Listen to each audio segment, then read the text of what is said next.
What's up, everybody? It's Vicious here, and today we're going to be talking about Final Fantasy 16 Top 10 Weakest Critiques. Now, this is a video by Everything is Final Fantasy by DC Productions, aka I think it's like Final Fantasy Weekly Podcast on Twitter.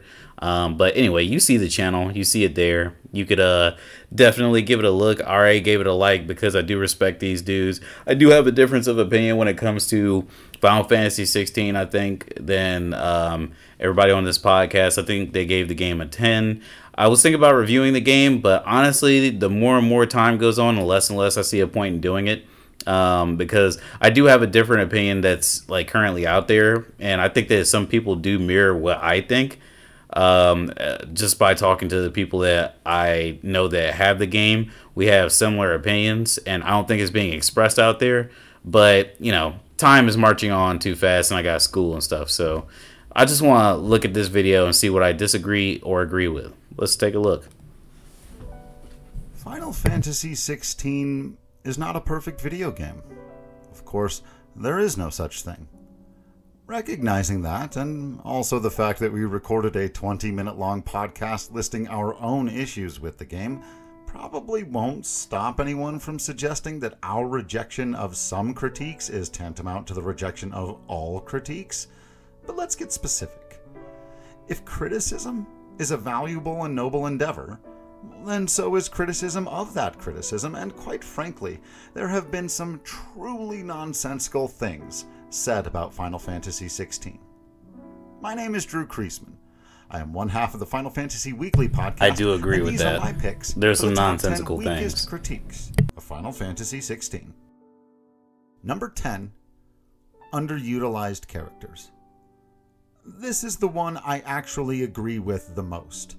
I don't consider it a flaw per se, as most every Final Fantasy game, and most of my favorite stories, contain characters or storylines that I would like to have seen fleshed out a bit more. Most of the returners of Final Fantasy VI, Amarant and Sir Fratley of Final Fantasy IX, and Luna Freya of Final Fantasy XV all leave me pining for more. But it sure does feel like 16 teased us epically with some incredible characters who got brilliant moments to shine, but otherwise ended up largely as Clive's backup. We get a brief moment at the beginning where we get to play as Joshua, making it even more frustrating that we never get to play as Jill, Cid, or Gav, among plenty of others. But those who've used this to reach the conclusion that these are bad characters are simply overstating a case that they were underutilized. Okay, so I like that critique. Well, I don't like the critique necessarily. I guess I like their critique of the critique. There are some underutilized characters, and I'm glad that, you know, the podcast can actually agree with that. For me, it's less about using them and more about like how important they are to the story. Like Jill, for as much as everybody say they love her, she really doesn't do that much in the entire story. She has a big part in one chapter, and the rest of the time she's really just following you. You can never tell when she actually does anything that great. You know what I mean? So, you know, and then there's Cid. Cid's amazing. Cid is an example of a character who was utilized the most despite being limited on the screen, right? Like Cid definitely was definitely very present in the story. He gave Clive a whole new reason to exist, and everybody loves Cid. Cid was a presence within Final Fantasy 16 that I believe was really interesting, and you know, I'll remember Cid always, right? I won't say the same for Jill. The only reason I remember Jill is because she's like your main companion. But if they mean underutilized characters, as in like you can't play with them, you know, it is what it is. Like, I'm not really concerned with that. Like, that's something else that I would like to talk about. But anyway, number 9, lack of RPG elements. Let's go. Number 9, it's not RPG enough. Some folks apparently didn't get the memo about what genre this game is in, and we will get back to that. But it was interesting to see how many fans and publications praised the game's battle system, while simultaneously wishing it was something fundamentally different. Don't get me wrong, I love elemental weaknesses and party dynamics as much as the next guy. But games that aren't Final Fantasy aren't criticized for a lack of these things, and it doesn't feel fair to do it for this game. It's fine to miss dungeon crawling and loot hunting and deep magic systems, but Final Fantasy has long established that it will dramatically change its gameplay in order to serve what is ever best for that specific entry. Final Fantasy XVI excels in what it set out to do, and while everyone is going to have their own preferences, it is a fundamentally poor critique to suggest, for example, that the Materia system is bad because it isn't the Magicite system. And it won't be fair to critique Final Fantasy XVII if it, quote, fails to deliver epic icon battles. Each game has its own focus. Number 8. Okay, so I think that that's a pretty good takeaway from the Final Fantasy podcast for the most part. The only thing that I will say about it is, like, I know what he's trying to say. I understand. I get the point. But, you know, I do know, I've known that this is supposed to be like a pure action game, but there are still RPG elements to it, right? Like, you still see the numbers when you attack somebody. There's still multipliers on different weapons. You still get bonus damage for doing certain things.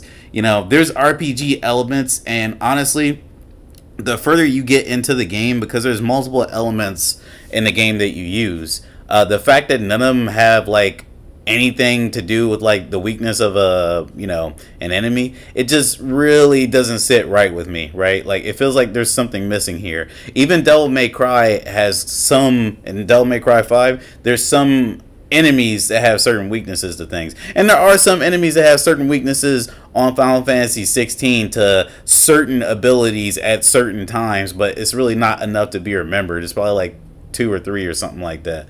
But Final Fantasy 16 not having more RPG elements is kind of negligible. If the combat is really fun and good, and I think that is good. I don't think it's the best, but you know, maybe they'll mention that later on. Maybe I might have my own critique on top of this that they might disagree with or agree with. But I think that what they said there was, it was pretty adequate. I mean, Final Fantasy VII Remake or Rebirth isn't going to have epic, what's it called? What were they called? Were they Eidolons or Icons or whatever they were called? It's not going to have epic icon battles probably, but honestly, it's probably going to be better than Final Fantasy 16 just because of the characters and the classes that you can assign to those characters, kind of like Barrett being a tank, Cloud being DPS, Tifa being DPS and getting stagger up, constantly. You know, there's different roles for people to play in Final Fantasy VII, which is why I think that's just going to be the better game despite the epic icon battles. But anyway, let's go forward. Number 8, visuals. 8, the visuals. Yeah, I saw some of the herky-jerky moments coming out of the cutscenes. Yes, the character models and digital acting portrayed in Horizon Forbidden West, the most technically gorgeous video game I've ever seen, were better than what we saw in Final Fantasy XVI. It would also be nice if there were a few more options, including the ability to turn off motion blur. But if your experience with this visual masterpiece was to hyper-focus on those things and totally miss the world-spanning, massive kaiju battle-tinged epic gloriousness of artistry that was our journey through Valisthea, I can only feel bad for you. Number 7?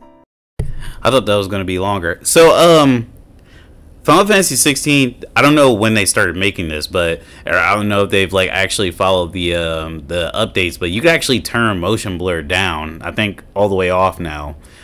So motion blur, it was ridiculous at first. I said this when I was playing the demo with my podcast made Anubis. I said that I think that, you know, it's hard to see what's going on.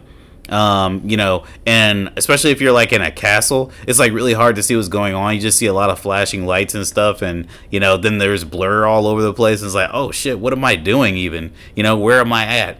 The lock on is kind of bad, but yeah, the visuals, I don't really want to complain too much about them. The only thing I'll say is the game isn't that pretty. Like, no, I'm not comparing it to Horizon Forbidden West. I can compare it to something like Devil May Cry 5. I think Devil May Cry 5 had more interesting a more interesting look to it. Where like Final Fantasy 16, it looks like Final Fantasy, but like there's a lot of generic spots in this game, right?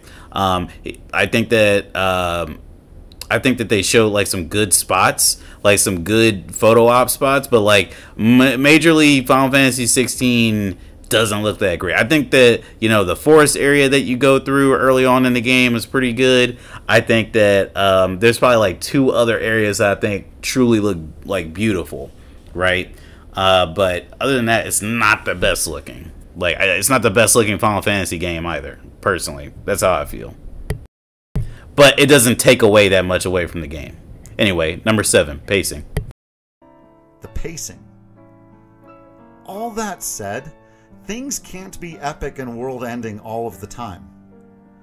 This critique is highly subjective, and so once again I'll say there's nothing wrong with individuals preferring the big moments and finding the smaller ones, to use their word, boring.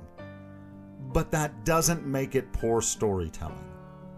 For me personally, the small moments where Clive must take a few deliveries or go to the library or have a conversation around a table dramatically enhance the overall experience. In fact, I would argue that without them, the story would be mostly flash with little substance. There needs to be a reason for all the epicness. And caring deeply about each individual person in the world was vital for the themes and the impact of the game. I'm not going to lie to you. It is really subjective. They are correct by saying that. I keep saying he. I forget what their pronouns are, but they're correct in saying that. The only thing I'll say is I did enjoy the pacing. I thought that the game, kind of like Elden Ring, it's a game that really overstays its welcome. Like, by the last 2 chapters of the game, I was like, dude, I'm ready to just get this last power and just, beat the game already, because really there's only so much creativity you can have in Final Fantasy 16. It's not the craziest game. You know, you can only select like 3 power types at once, and you can only have like 6 different types of abilities. You know what I mean? So it's like, like, you know what I mean? Like, it's hard to describe how I feel about Final Fantasy 16's pacing. Like, you do a mission, then you get a power, and then you do another mission, and then you do another mission after that, then you get a power, then you do a mission. Like, the structure of Final Fantasy 16 is more problematic than anything. It's like very predictable. You know, like I almost knew exactly who I was going to fight to get an iconic power next, right? But, you know, I didn't care about the characters. That was something that was really hard to care about. Some of the characters are really flat. I'll say that. That's my personal opinion. Number 6. It was too cutscene heavy. Okay, this is a weird one. Final Fantasy, arguably more than any other video game franchise, is held to an impossible standard, whereby it must simultaneously stay true to its 30-year-old roots while also modernizing in a way that fits current industry standards, with all of the Final Fantasy evolution and change on top of that. Of course, which things should be kept and which should be changed are going to vary from person to person, which is why the debates around these games can get so silly. When the series does change things, like paring down some of the more traditional RPG elements, it's criticized for not being true to itself. When the series contains something like a lot of cutscenes, something it has been known for since at least 1997, it's suddenly too true to itself and should change. Number 5? Okay, so Final Fantasy 16 and its cutscenes are not the problem for me, right? Like, I rather enjoy the cutscenes the first time around. I'm never watching them again because I understand the story, but there's some cutscenes that are like really cool, and if you miss them, it's like, you know, why would you fast forward through something like that? I don't know. It's just odd to me that people have this complaint. It's not just Final Fantasy that has this complaint. God of War gets this complaint. Horizon gets this complaint. A lot of Sony titles get this complaint. And no matter how good the gameplay is, this will always be the complaint. So I don't even want to recognize that one either, because there are games where it's like, okay, you don't get to play that much. Like, I would say maybe Heavenly Sword back on PS3. That game is like 3 hours long, and its cutscenes can be a little lengthy, right? Like, that game, I guess I understand it, right? Because it's a 3 hour long gameplay. But Final Fantasy 16 is a long ass game, and And the cutscenes aren't the bulk of it, I don't think. Even though I did skip some. I skipped some cutscenes because they just didn't make a difference, right? Like, you don't want to skip the good ones, but if you know that cutscene's leading nowhere, like if you're talking to like an NPC for a quest, and he's talking to another NPC about a rock that he found 20 years ago that looked like his dad, like, you can skip some shit like that. And that's what I skipped. Anyway, number 5, not an open world. It's not open world. I'll keep this one short. Not everything needs to be open world. Final Fantasy XVI wasn't trying to be open world. Criticizing this game for not offering an experience it never intended to is roughly the equivalent to criticizing a fighting game because there's no car racing in it, and vice versa. I think that they gave that an adequate amount of time, because I don't know how he is able to like condense this stuff so much. That's my problem. I need to be more concise, because I would go off on that. I am so sick of people wanting things to be open world now because Elden Ring is open world. It's not the ultimate way to play video games. It's not even a new way to play video games. It's just FromSoft fans discovered that games can actually have more than just like, I don't know, the way Dark Souls did it previously, where it's like an interconnected world. They're like, oh my god, I want an open world. What you guys should have wanted was some fucking loot elements to Elden Ring, because that shit was fucking trash. Trying to go across the whole map, trying to get certain weapons, and it's like, you didn't even have like any rarities on them shits. You just have specific weapons that are good, which is why I bet you Fextra Life got a lot of traffic on his website, right? Because you can't find shit in there on your own. It'd take too long. Anyway, that's it. Number 4, 2 Game of Thrones. 4. It's too much like Game of Thrones. While the majority of publications push past Final Fantasy's tactics and Type 0, among a few others, to dub 16 the first mature Final Fantasy, plenty of them were also inclined to dismiss much of the tone of the game as some kind of cheap knockoff.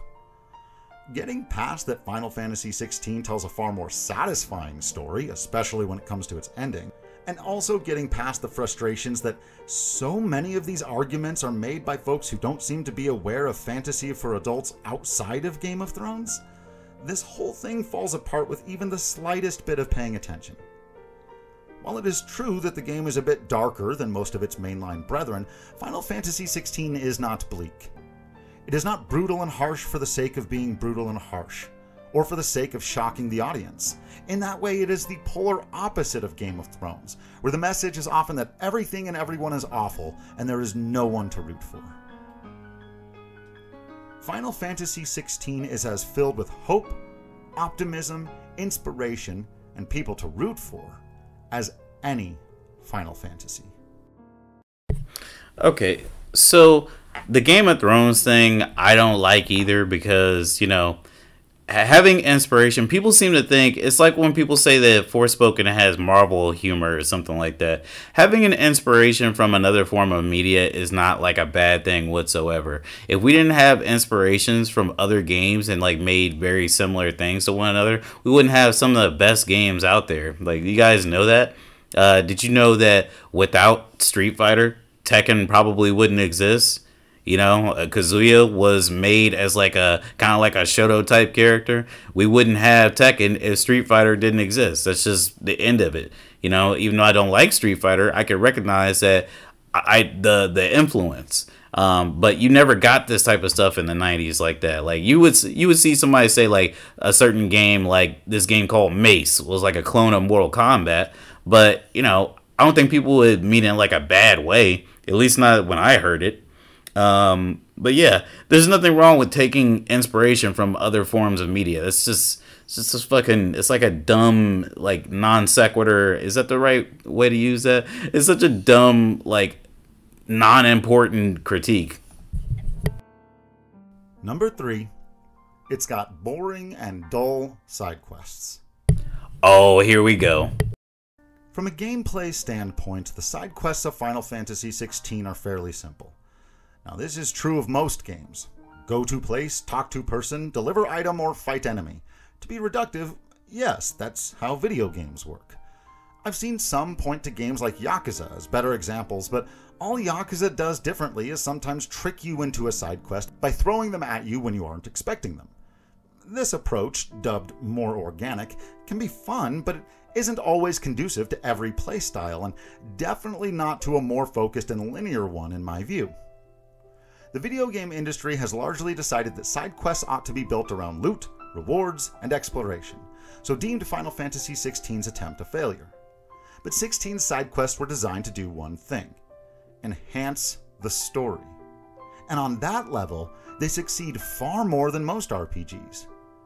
And if you think that a former lord turned slave turned rebel delivering food and supplies to everyday people holds no weight because you don't get something for it, you may have missed a central point of Final Fantasy XVI. Okay, so I will actually fight about this one. So this is the one I thought would come up. I don't agree with anything he just said there, right? So let's take a step back here, right? So the side quests in Final Fantasy 16 are bad.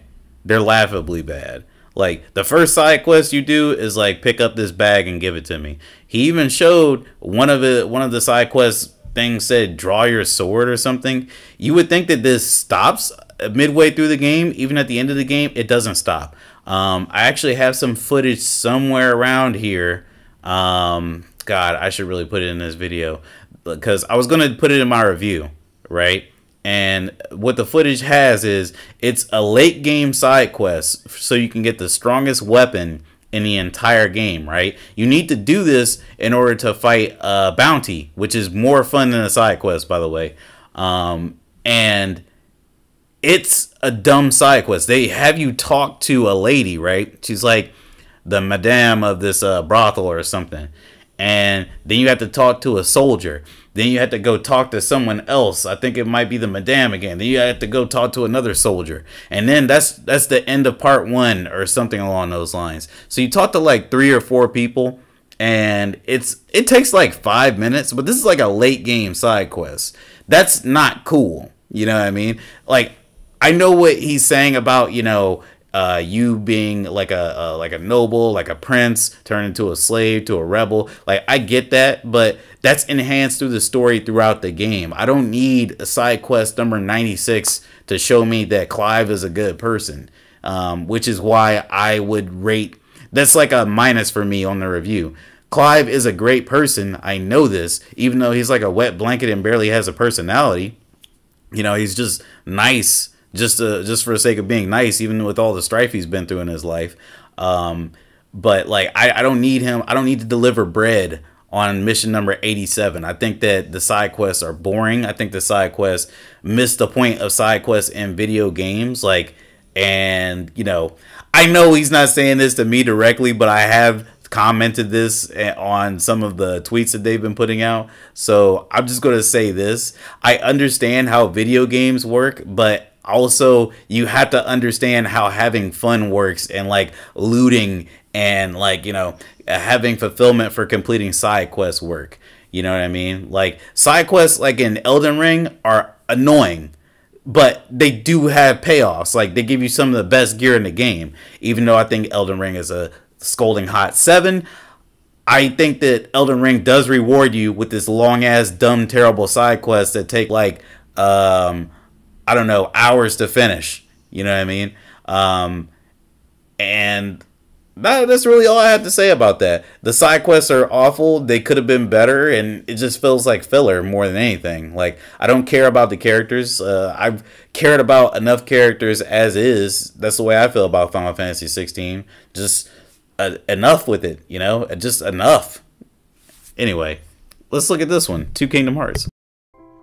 Number 2? It goes all Kingdom Heartsy. Look, there's a lot to unpack here, maybe for another time, so let's keep it simple. Long before Kingdom Hearts was a glimmer in Tetsuya Nomura's eye, Final Fantasy games were known for massive, paradigm-shifting plot twists. Without any specific context, let me just say, a 2,000-year time loop, a gateway to hell, a cloud of darkness, going to the moon, alternate dimensions, the destruction of the entire world, becoming a kaiju movie all of a sudden, time compression, genomes, Necron, and of course, it was all a dream. The third act of Final Fantasy XVI was so Final Fantasy, it almost hurt. Which brings me to number... I think that I don't understand the Two Kingdom Hearts 2 thing. I never did because, like, let's be honest, like he said, Kingdom Hearts is like, honestly, it's like a derivative of Final Fantasy. And Final Fantasy has always had crazy storylines. Like, Jesus Christ, like Final Fantasy VII, the one that we know the most about, right? A meteor was going to destroy the Earth because somebody had resurrected themselves using genes that were put into like somebody else to make them a clone. Like, dude, that sounds crazy just saying it, and that's just Final Fantasy VII. This is 16, like years later. So I don't get that critique. Number one, it wasn't Final Fantasy enough. Gatekeeping nonsense. For individuals, what Final Fantasy is and what it means to them is going to be, well, individual. Nobody gets to tell you if the game feels how it's supposed to, and that road goes both ways. Over 30 years, this franchise has been redefining itself so often that almost every person has their own concept of what it is and what it means. There is no universal way at this point to appease all of those perspectives. If it doesn't vibe with you, then it doesn't. But when we are talking about the process of semi-objective critique, Final Fantasy games shouldn't be held to the standard of stacking up to 20-year-old masterpieces and a sea of hyper-individualistic nostalgia. They should be evaluated based on what they are, not what they aren't.